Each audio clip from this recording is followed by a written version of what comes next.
Hello friends, Namaskar and welcome back to my YouTube channel. Thanks very much for subscribing and commenting on the videos that I share with you. दोस्तों जिस topic पे आज हम बात करेंगे वो है exercise physical activity in diabetes. Hey there. Subscribe to my channel. And also press this bell icon. दोस्तों जैसा कि आप जानते हैं कि फिजिकल एक्टिविटी इंक्लूड करती है हर वो मूवमेंट जो हमारी एनर्जी लेवल को बढ़ाए, लेकिन एक्सरसाइज हमेशा प्लान्ड वे में ही होती है.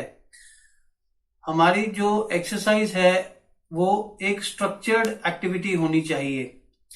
जैसा कि हम जानते हैं कि एक्सरसाइज और फिजिकल एक्टिविटी कंसीडर की जाती है कि डायबिटीज ट्रीटमेंट में दवाई का रोल उससे थोड़ा कम हो जाता है, लेकिन एक्चुअली में ऐसा नहीं हो पाता, क्योंकि ना ही पेशेंट और ना ही हमारा ट्रीट करने वाला फिजिशियन दोनों इसके बारे में सीरियसली सोचते हैं और इसको रेगुलर वे में करते हैं. दोस्तों एक्सरसाइज बहुत अलग अलग तरह की होती है, जैसे aerobic exercise, resistant strength training exercise, flexibility exercise, activities like tie ची या योगा इंडिया में, और इन सब का कॉम्बिनेशन. दोस्तों हम इन एक्सरसाइज के बेनिफिट्स के बारे में अगर बात करें तो एक प्रॉपर प्लान्ड एक्सरसाइज एक दवाई की गोली कम खाने के बराबर है. ये बेनिफिट जो है एक्सरसाइज के वो एग्जिस्ट करते हैं जब पेशेंट इनिशियल स्टेज में डिटेक्ट होता है या एक टर्मिनल स्टेज पे होता है, जैसे उसके ऑर्गन्स इन्वॉल्व हो जाए या वो एज से काफी बड़ा हो. उस स्टेज पे भी एक्सरसाइज का बड़ा इंपॉर्टेंट रोल है. रिसर्चर्स ने अभी रिसेंट पास्ट में सजेस्ट किया है कि जो रोल एक्सरसाइज का ग्लूकोज और लिपिड प्रोफाइल पे है वो बहुत अच्छा है. इसके अलावा prevention of type 2 diabetes is also possible with exercise if the patient is in a pre diabetic stage. मतलब अभी उसको शुगर नहीं हुई है लेकिन उसको शुगर होने के इम्कान है. उस सूरत में अगर वो एक डॉक्टर या डायबिटीज एजुकेटर या डाइटिशियन के पास जाके या जिम इंस्ट्रक्टर के पास जाके कुछ एक्सरसाइजेस करता है जो उसको बेनिफिट मिले, तो उसकी प्री डायबिटिक स्टेज डायबिटीज में डेवलप होने में कुछ टाइम उसको मिल जाता है. इसी तरह के ट्रायल्स में हमें पता लगा कि ये HbA1c पिछले 3 महीने की शुगर लेवल को डिक्रीज करने में भी एक्सरसाइज का बहुत इंपॉर्टेंट रोल है.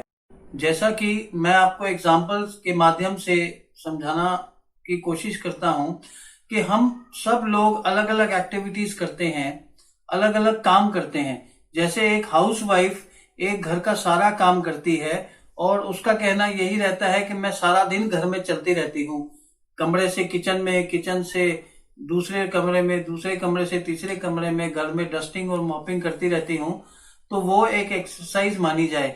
लेकिन इसे एक्सरसाइज नहीं माना जाता. ये एक रेगुलर एक्टिविटी है जो वो कर रही है और उसकी बॉडी वो एक्टिविटी करने के लिए तैयार हो चुकी है.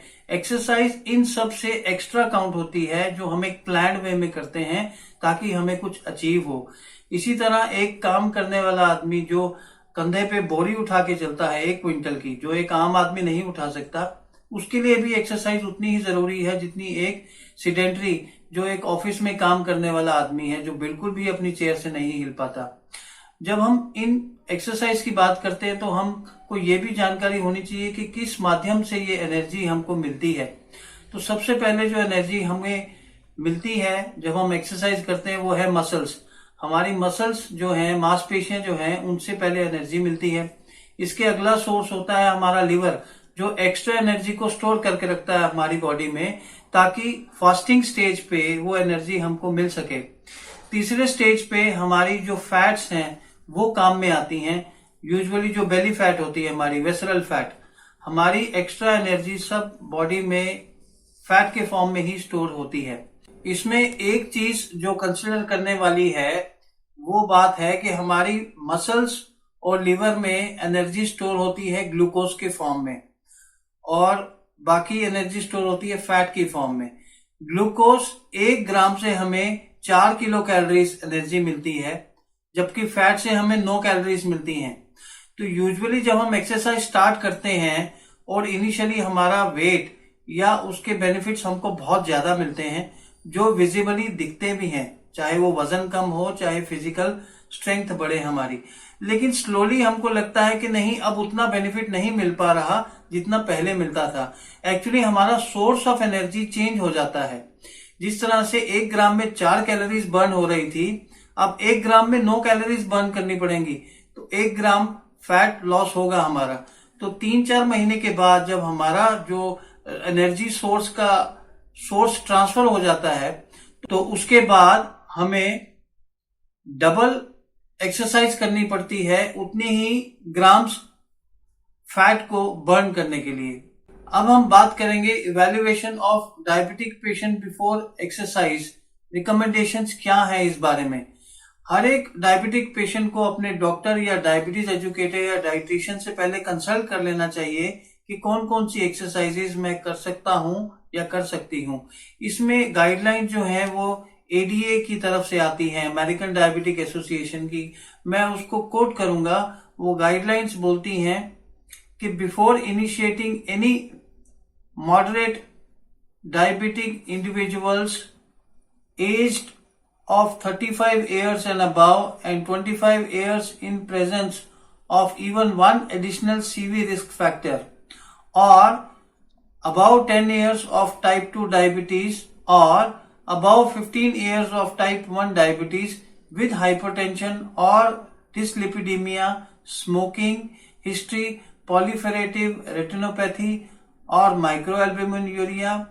इन सब पेशेंट्स को एक बार अपने डॉक्टर से कंसल्ट जरूर करना चाहिए ब्रिस्क वॉकिंग करने से पहले। मतलब पैदल चलने से पहले भी आपको एक डॉक्टर या एक डायबिटीज एजुकेटर से कंसल्ट कर लेना चाहिए कि क्या मैं सिंपल वॉकिंग कर सकता हूं या नहीं।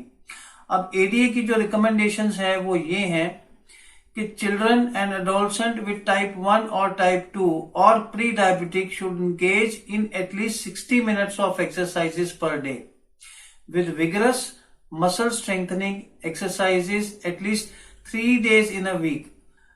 इसके अलावा adult with type 2 और type 1 diabetes should engage in resistance exercises on alternate days. तो prolonged sitting should be avoided in all these patients, like जिनका सिटिंग का काम है, बैंकर्स हैं, ऑफिस वर्कर्स हैं, ये 30 मिनट से ज्यादा एक जगह पे ना बैठें।